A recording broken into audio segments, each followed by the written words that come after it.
Principios espirituales que glorifican a Dios.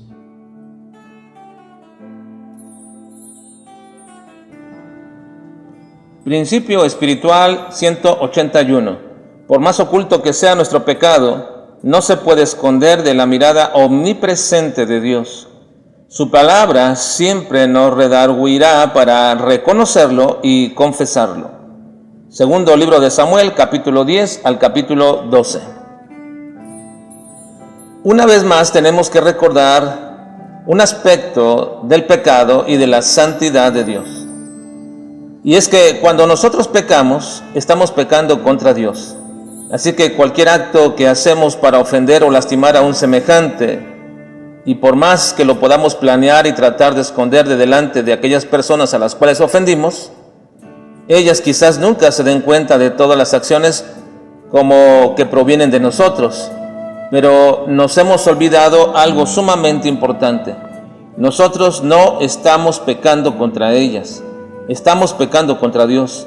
Y por supuesto, Él es omnisciente y nada se le puede esconder, ni siquiera las intenciones del corazón, ni los pensamientos, mucho menos las acciones.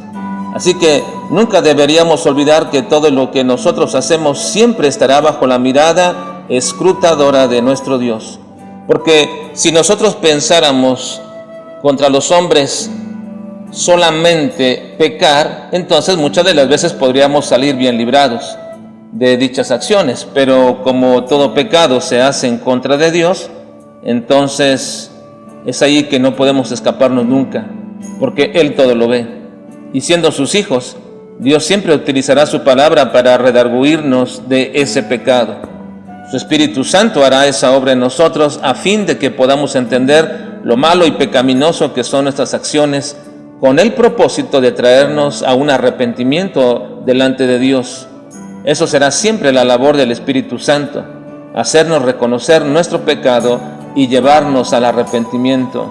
Y no deberíamos confundirlo con la obra que el mismo diablo hace cuando estamos pecando, porque él nos va a llevar al remordimiento para alejarnos de Dios.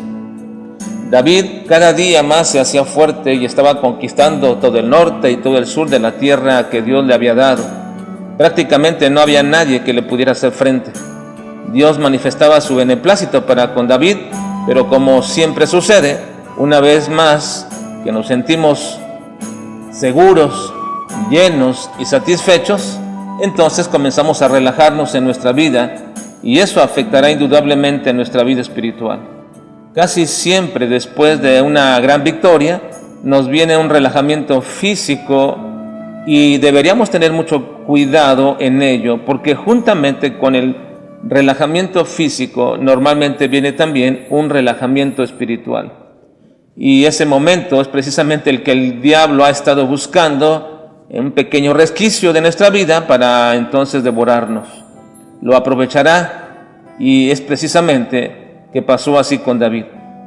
Era el momento que él debería salir a la guerra y se quedó en Jerusalén, y en cierta forma pensaría uno que él podía hacer lo que quería, pues era el rey.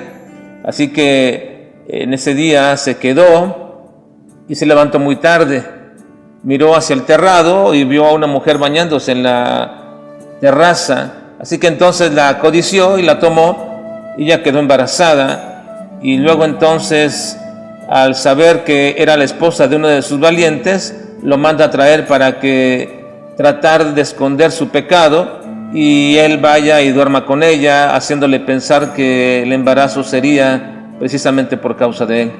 Finalmente David decide que debe morir porque Urías Eteo no va a dormir con su esposa, aun a pesar que después de haberlo embriagado intentó que fuera, no lo hizo, y lo manda con una carta para que lo pongan al más al frente de todos y entonces pueda morir.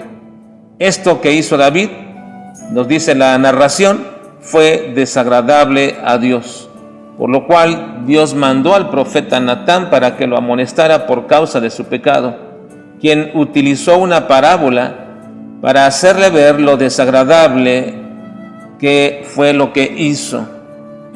Y la amonestación de Natán fue muy incisiva al decirle: por cuanto tuviste en poco la palabra del Señor. David respondió de manera positiva a esta exhortación y reconoce su pecado delante de Dios. Es perdonado, pero no queda sin consecuencia de su pecado, porque nunca se apartará de la casa de David. Le dice el profeta Natán que la espada siempre estará allí y que de ahí mismo saldrá la rebelión en contra de él. El hijo que concibió con Betsabé murió, pero aún así las consecuencias de lo que hizo permanecerían. Y así sucede con todos nosotros, hermanos, porque tenemos que recordar que Dios no puede ser burlado, porque nosotros no estamos pecando contra los hombres a quienes podíamos engañar y ocultar. Estamos pecando en contra de Dios y a Él no le podemos engañar.